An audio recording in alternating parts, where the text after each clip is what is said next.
Good afternoon. I want to thank Mayor Tyre and the members of the delegation, as well as the folks from the Public Health Department who are here today. We just had a long conversation about preparedness and planning here in Berkshire County around the coronavirus for the city of Pittsfield and the rest of the region. The number of reported cases, as everybody knows, has seen a significant uptick in the United States and in Massachusetts. And state health officials are closely monitoring and tracing presumptive positive cases. And this concludes the 7 cases people know about that are here in Berkshire County. The DPH is currently monitoring a small number of cases of community transmission of unknown origin in Berkshire County. The state officials are working closely with the impacted hospital as well as the local officials to monitor this situation and keep the community safe. I think, as everybody knows, there's 95 cases of coronavirus in Massachusetts now. The outbreak and the impact of concerns over the spread are already being felt by everyone. It may seem hard to grasp the changes that have occurred over the past couple of days. This includes the travel restrictions with respect to Europe, the suspension of professional sports games, and the closures and cancellations of schools and many other activities. Certainly significant change in the daily life for virtually everyone, and to say there's disappointment and discomfort would be an understatement.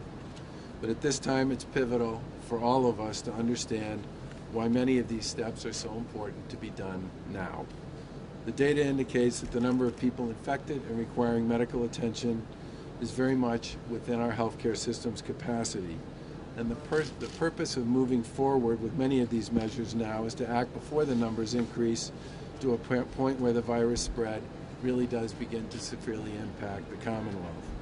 The highly contagious nature of this disease means if everyone plays their part in slowing the spread down, the number of people who become infected and require medical attention does not spike all at once, overwhelming all of our systems.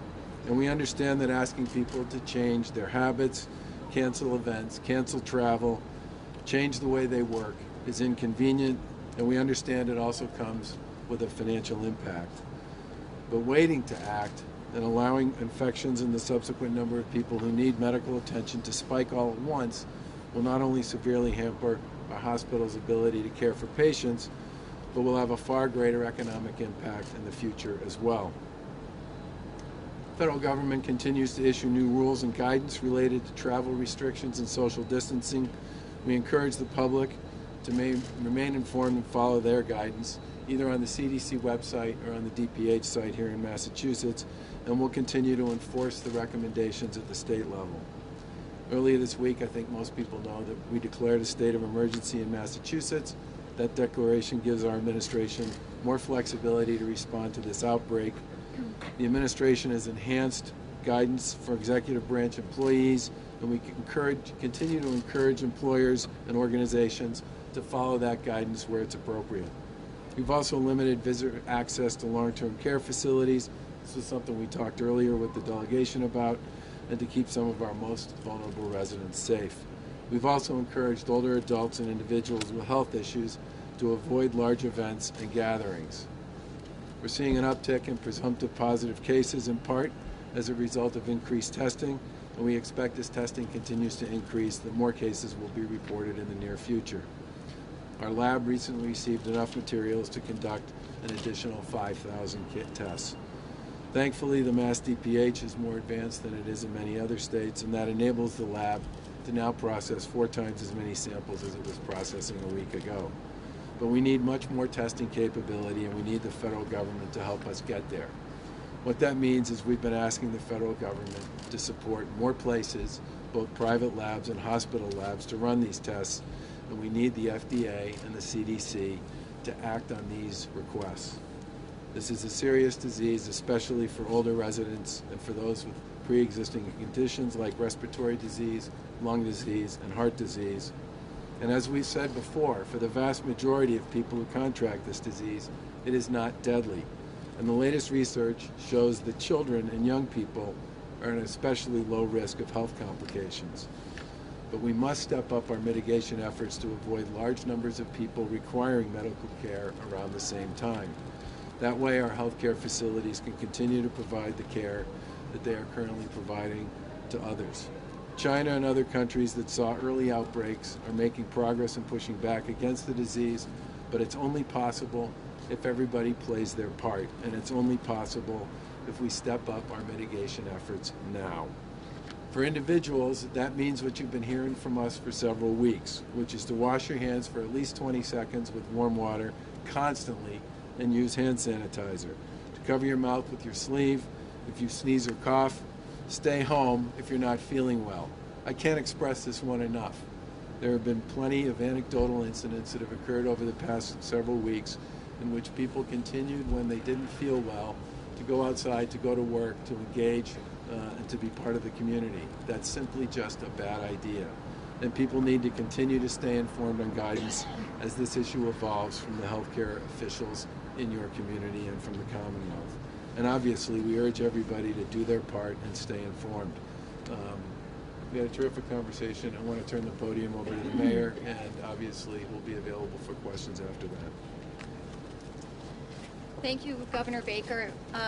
We feel here in Pittsfield very supported by Governor Baker and Lieutenant Governor Polito. We also are grateful to the Massachusetts Department of Public Health for being responsive to our concerns and for very quickly providing Pittsfield and Berkshire County with 2 epidemiologists to help us understand the dynamics here in Pittsfield and in the Berkshires. We are very concerned about our families, and we understand that they are very worried about what's ahead.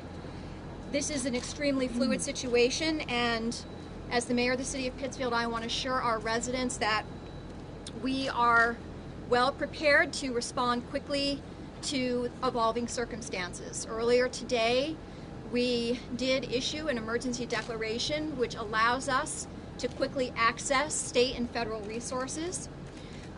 We have issued a number of recommendations to our employees and to our community in terms of how to contain the spread of COVID-19. Our goals are twofold. We want to mitigate and protect public health, but we also want to maintain essential services for as long as possible.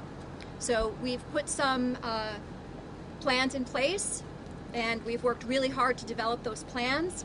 And so now we're prepared to work those plans while also being nimble enough to respond quickly and efficiently as the situation evolves. Again, it has been, as always, a great privilege to have this conversation. We feel very much supported. Our Director of Public Health, Gina Armstrong, came with a list of requests, and they are not only the delegation, Mayor. Yes, that's right. And they are not only specific to Pittsfield, but to Berkshire County, because here in Berkshire County, we have a strong network and a strong collaborative spirit here, and we care deeply about all of our residents. So thank you very much for coming to the Berkshires again and supporting us in this time of great need. Thank you. Questions for us or for the mayor or the delegation? Governor, can you talk about an additional 5,000 test cases? No, enough testing capacity to test 5,000 people. A kit is not one person, okay? So we got enough to do 5,000 more people. So where does that bring, I mean, where were you before and where, you know where you are now? You can test up to 5,000, but We got capacity to test 5,000 more people. We had capacity, that's 5,000 additional. We had capacity to test several thousand before that. like less than 5? Less than 5. 5,000 is not the total, okay? 5,000 is additional on top of the several thousand we got before. Do we have enough? We certainly believe that we have what I would describe as an adequate supply today. But as I said in my remarks, we need the federal government, the CDC and the FDA in particular, to give hospitals and testing facilities here in Massachusetts that have the capacity to test the material and then the approval that they need to actually begin to test themselves. The fact that the state lab is the single source of testing at this point in time is not adequate, and we have hospitals in eastern Massachusetts, central Massachusetts, western Massachusetts. We have labs not related to hospitals, independent, privately operated labs, all of which have the capacity to do this if they can get several requirements and authorizations from the feds. We've talked to the delegation, we've talked to the administration. I know that the providers themselves have also talked to the delegation and to the administration, but this is among our highest priorities in terms of things we're looking for out of the federal government right now.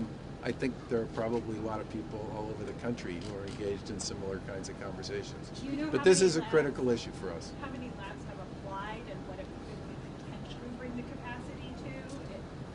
I don't know how many. I can tell you that it's a pretty significant number. Governor, is there any priority as to who is actually getting tested? Because we're hearing from hospitals saying that we don't have enough to test all of the patients who are coming in. And then the Celtics just came out and said that they're going to be testing all of their players in the next few days. So there seems to be some question about that. Well, as I said, we need more testing capacity in Massachusetts, and our primary objective over the course of the next few days is to get the feds to give the hospitals and the private labs the material they need to actually prove that they can do this and then get authorized by the FDA so that we can significantly But are enhance people being our testing prioritized as to capacity. who gets tested and who doesn't? Well, remember, people are running tests based on CDC guidelines with respect to who should get tests. And that's the way we've been operating since the beginning.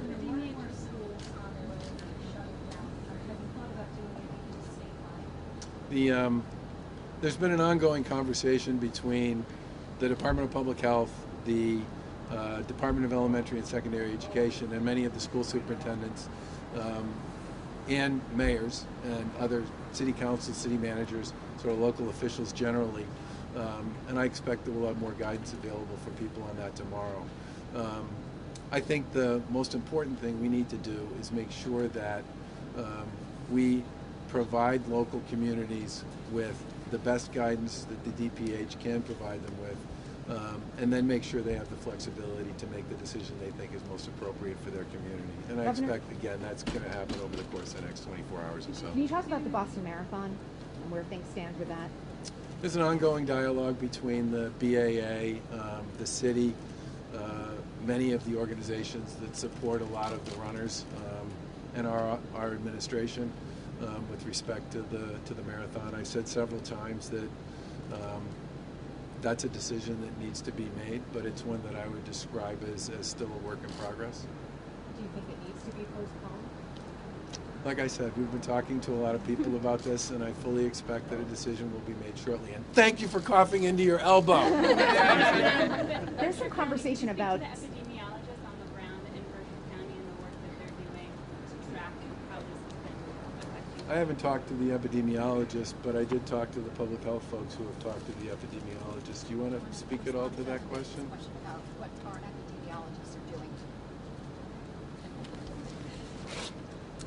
So, as the governor said, we have had 2 Mass Department of Public Health epidemiologists here working with us in the city and county-wide.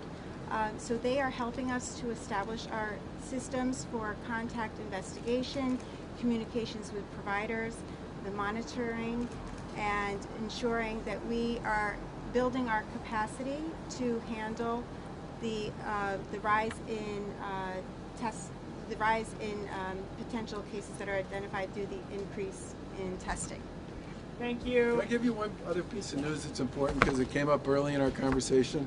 One of the primary concerns folks at Berkshire Medical had was their ability to staff appropriately, given some of the folks that are currently self-quarantined because of concerns. They haven't tested positive, but concerned that they might. And one of the things we heard from the delegation and from the mayor about was a more aggressive process for nurses and other medical professionals who are licensed and qualified in other states to be able to get licensed and qualified in Massachusetts quickly. You know, one of the examples of how this executive order that we issued earlier this week becomes important is under the terms of that executive order, the Board of Registration in Nursing was able yesterday, under that executive order, to put in place an emergency procedure that will make it possible for licensed out-of-state medical professionals and nurses to get licensed here in Massachusetts in one day, which I think will dramatically help, especially some of the folks who are in the kind of position that Berkshire Medical is in today. And so we have taken advantage of that. Insurers, mass health insurance, mass cover costs, Yeah. No, that is one of the things. The Division of Insurance put guidance out to the health insurance carriers earlier this week on this issue, and we expect full compliance on that. Thanks, everyone. Do you know how many of nurses have taken advantage of that? That literally just happened Today? today. So Yeah, you well, know, they like voted on it queues yesterday. or- They voted on it yesterday. Okay. But I certainly think it will make it easier for any hospital or any healthcare organization that's looking to deal with staffing issues to be able to get, this process normally takes a lot longer. Governor, in Thanks, other everyone. states, in New Hampshire, they just announced that they are not going to have any more jury trials for the next Say month or again? so. No more jury trials, no more This jurors is who? in New Hampshire. Okay. They just announced that. And in New Jersey, they talked about having curfews on big celebrations like in bars or big gatherings. Have you thought about any of those things here in Massachusetts? Yep. And where do they stand? I know the courts are talking to folks on our team and to others about how they want to manage their caseload and their case flow, and my expectation is you'll probably hear from them sometime shortly, and we'll probably have more to say on large venues shortly too. Thanks, everyone. They have to be closed to Senate meetings, apparently, coming back up with their activities, their focus, Well, we certainly believe that we should follow our own rules with respect to large gatherings, and so there are a whole series of large gatherings that were planned to take place in the State House that were sponsored by our administration that we've canceled. And you know, the one that's going to happen most quickly is one that the Lieutenant Governor and I really enjoy, which is, and Western Mass does too, which is Agriculture Day. We canceled that, but there are a whole bunch of organizations like that and events like that at the State House that we're just not going to do because we don't think it's appropriate to bring big groups like that together under these circumstances. Governor, Thank here in you. Western Mass, they sometimes have access problems with the internet. So if schools close here in other parts of the state, it might be impossible for some students to learn at home. How much of a factor is that in deciding whether there should be a statewide closure? Well, first of all, the guidance that we're going to offer to superintendents and cities and towns is going to be clinically based. I mean, that's really goal number one here, is give them good guidance on what, from a clinical point of view, is the best thing to do and the best decision to make for their communities. The DESE folks already gave them flexibility with respect to how you count days toward the end of the year and some of the other issues associated with that. I think the issue with respect to internet access is one that obviously we are quite familiar with. I mean, we spent tens of millions of dollars and a tremendous amount of time over the course of the past several years creating solutions for the 55 communities that didn't have internet access when we took office. And the good news is that problem's a lot smaller than it was 5 years ago, but there are definitely communities for which that is still an issue. And that's got to be something that gets factored into how they think about this and how they make decisions. But the guidance that we think is most important for communities at this point is to give them the best clinical guidance that the DPH can with respect to how to handle these issues, and then work with them on a case-by-case basis to help make sure that their kids are safe, but at the same time they get educated. Thanks, folks. I really got to go. We'll go right this way.